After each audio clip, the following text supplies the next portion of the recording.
Selamat malam semuanya. Gila ya, ini panggungnya bagus banget, senternya banyak banget. Terima kasih buat Metro TV, tepuk tangan buat Metro TV. Ngomongin masalah wanita ya, apa sih yang paling nyebelin dari wanita? Kalau gua adalah ketika dia minta difotoin. Kalau zaman dulu belum ada kamera digital, cewek kalau difotoin ya udah sekali difotoin, kita cuci filmnya, kebakar nggak kebakar syukur, tinggal lihat hasilnya. Kalau sekarang nggak bisa, fotoin dong, fotoin, difotoin, cekrek, lihat dong, lihat. Pas dilihat, pipi aku gendut banget. Lah pipi lo emang udah segede gitu, udah nggak bisa dirubah gitu ya. Yang gue bingung kenapa tugas membuat cewek menjadi kurus itu diserahkan kepada fotografer. Ya, gue rasa jangankan gue gitu ya, Darwis Triadi juga gue bakalan rasa stres itu pasti disuruh foto-foto kayak gitu ya. Dan jangan-jangan cewek-cewek kayak gini yang suka minta difotoin ulang itu akan berlaku ketika dia foto ronsen. Ya, dia habis tabrakan motor, dia ke rumah sakit, foto ronsen, cekrek, dok lihat dong, tulang belikat aku gendut banget. Enaknya disuntik mati nih pasien kayak gini nih. Hal yang gue benci juga dari perempuan adalah dengan menjamurnya film Korea. Lo tahu film Korea itu membuat perempuan menaikkan standarnya dalam memilih laki-laki. Dia selalu pengen cowok yang romantis. Kita selalu dibanding-bandingkan dengan Lee Min Ho. Kan susah kita kemana-mana bawa pensil alis. Gimana caranya gitu ya? Dan setiap kayak misalnya dia ulang tahun, pacar gue tuh selalu bilang kayak di film Korea dong, itu ada adegannya yang ceweknya ulang tahun, lantainya ditaburin bunga. Gue bilang aja, iya gue taburin bunga sekalian sama batu nisan, mau? Sebel banget gitu ya. Dan kadang-kadang dia tuh selalu membanding-bandingkan kita dari hal keromantisan. Dia bilang, aku tuh mau kalau nanti dilamar sama cowok tuh yang dengan cara romantis, nggak mau dengan cara yang biasa. Lihat deh film Korea, dia tuh bisa berlutut di atas jembatan, ngasih kejutan. Bukannya kita nggak mau, kita nggak bisa di Indonesia. Kenapa? Karena kalau di Indonesia untuk melamar seorang perempuan itu nggak sesimpel lu berlutut di depan dia dan ngasih cincin, nggak bisa. Ada yang namanya silaturahmi keluarga, ya, dimana kakek lu dan kakek dia harus ketemu, ngerokok bareng, saling tepuk-tepukan pundak. Dan lu harus, itu adalah satu momen dimana lu akan ditanya, lu kuliah di mana, lu anak siapa, lu keturunan siapa, dan lu PNS atau bukan, ya. Jadi bukannya kita nggak mau, tapi kita nggak bisa. Jadi kalau misalnya cewek-cewek bilang, cowok-cowok Indonesia mah gak romantis, bukan kita yang gak romantis, orang tua lu yang gak asik. Orang tua lu yang gak asik.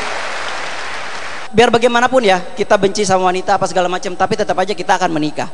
Nah, ketika kita akan menikah dengan perempuan, biasanya perempuan itu akan lebih ribet dari laki-laki. Dan hal yang paling bikin dia ribet adalah apa? Pre-wedding. Gue coba berpikir, apa sih fungsinya pre-wedding? Menurut gua nggak ada.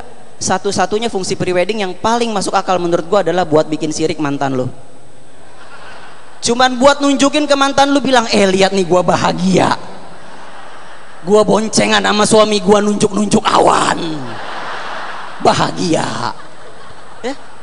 Dan biasanya pernikahan tuh awalnya doang romantis gitu ya. Aku mau belajar masak, yang ini baru nikah ya, bikin soto. Nih mas, cobain sotonya. Sayang kurang asam, oke aku ambilin jeruk nipis dulu. 10 tahun menikah, nih soto, yang kurang asam jeruk nipis dong. Jeruk nipis habis, ada mau.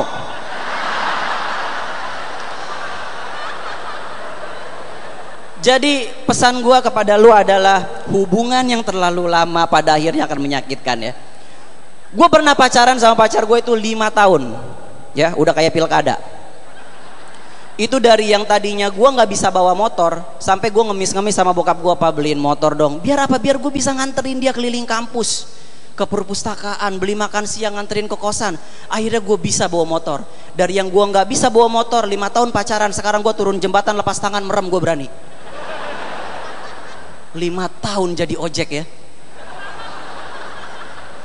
Dan gue bilangin sama lu, kenapa hubungan yang lama itu nggak menyenangkan? Karena ketika lu hubungan masih pertama-tama, itu masalah yang akan lu ributin itu biasanya masih masuk akal. Misalnya lu telat ngejemput atau lu kurang perhatian, ya masih layak lah untuk diperdebatkan.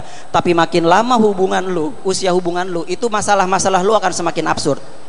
Misalnya lu lagi makan sama cewek lu, tiba-tiba handphone lu bunyi, ada telepon dari cewek masuk. Dia akan bilang, kok bisa sih cewek nelpon ke handphone kamu? Ya dia punya pulsa. Gimana neranginnya gitu? Ya tapi kan dia cewek. Ya emangnya ada handphone yang anti muhrim? Nggak ada. Sulit ngejelasinnya gitu ya. Dan biasanya lu akan berantem gak lihat tempat. Di mobil, cewek akan selalu ngeluarin jurus andalannya. Turunin aku di sini. Itu gue benci banget. Karena itu satu paket dengan, oh jadi kamu tega nurunin aku di sini. Makanya kalau gue saranin ke lu, kalau misalnya lu udah punya pacar dan berhubungan lebih dari 5 tahun, lu kemana-mana jangan bawa mobil, naik kereta. Naik kereta.